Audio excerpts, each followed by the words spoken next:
Welcome back to the Sea Champagne Radio Show. Welcome back. I Love Music Army. We're glad to have you.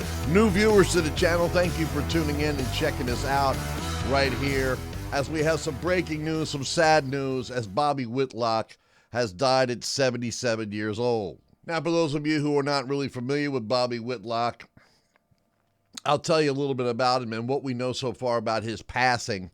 And I do have kind of an amusing story when it comes to him as well. I'll share with everyone too. But Bobby Whitlock, the keyboard player for Derek and the Dominos, co-wrote half of that record, probably 13 or 14 songs on it. I can't remember exactly how many at this time, but was a big part of the George Harrison's All Things Must Pass triple album. Who did that? Back in the day. I mean, that was like a first, really.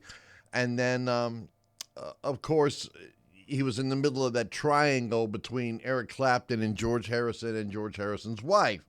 And after that, he decided to really give up music because disco was coming in. He couldn't stand disco music, and he just got out for a long period of time. But let's get back to what we know so far on his death.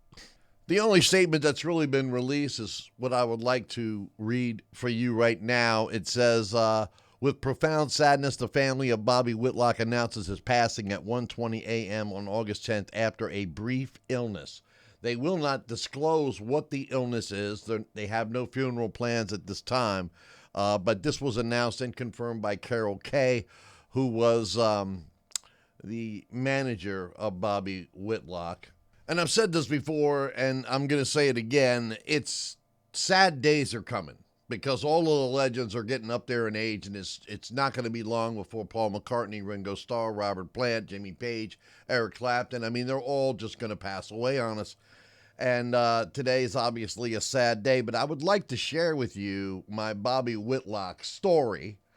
And maybe some of you had a common experience, but I would love to share this with you as I think about Bobby Whitlock today. Now, when Layla came out in 1970, I was 7 years old. You really don't know too much at 7 years old. In fact, you're listening to a lot of bubblegum music. I think I owned 3 or 4 records.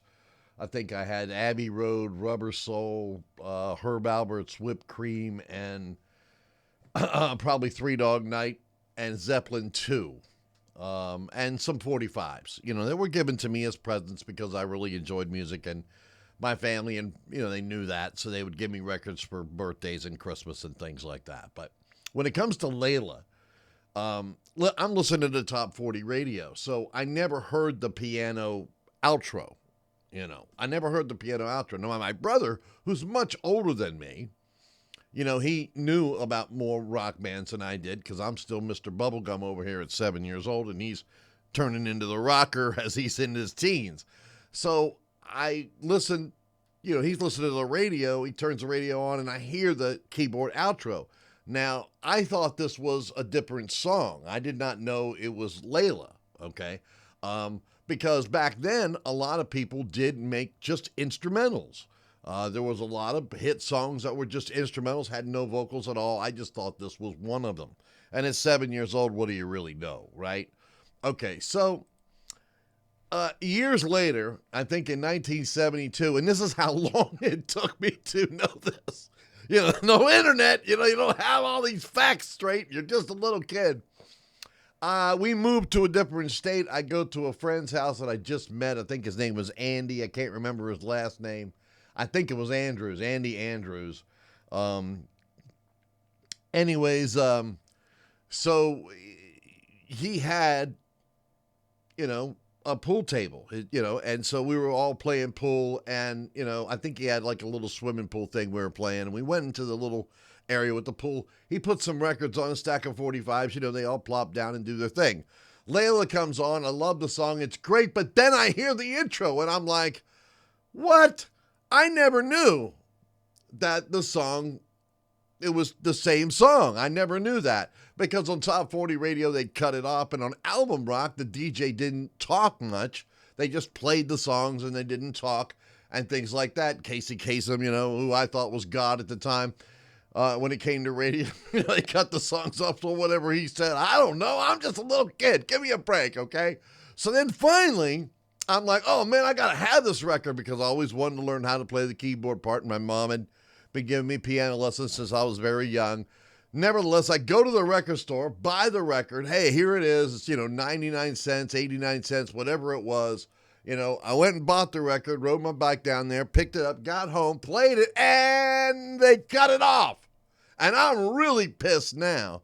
And why I'm pissed is because Andy had the 45 with the whole song on it, and I got the chopped version because I didn't pay attention to see how long the song was on the record. So I went back to the record store after emptying out my piggy bank and searched multiple record stores on my bicycle looking for the correct 45 that had the entire thing because I couldn't afford the album, And then, of course, years after that, after growing up and having more rock and roll experiences, I heard more of the album on rock radio stations, and therefore I had to spend money on getting that record as well.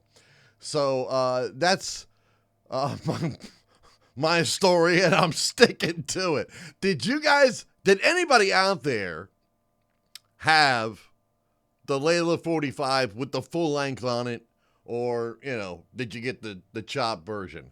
Tell me what you think. I read every single comment. If you have a Bobby Whitlock story, I would love to hear it and share your thoughts. And we invite you to join us. The I Love Music Army. I read every single comment, and I love interacting with everybody.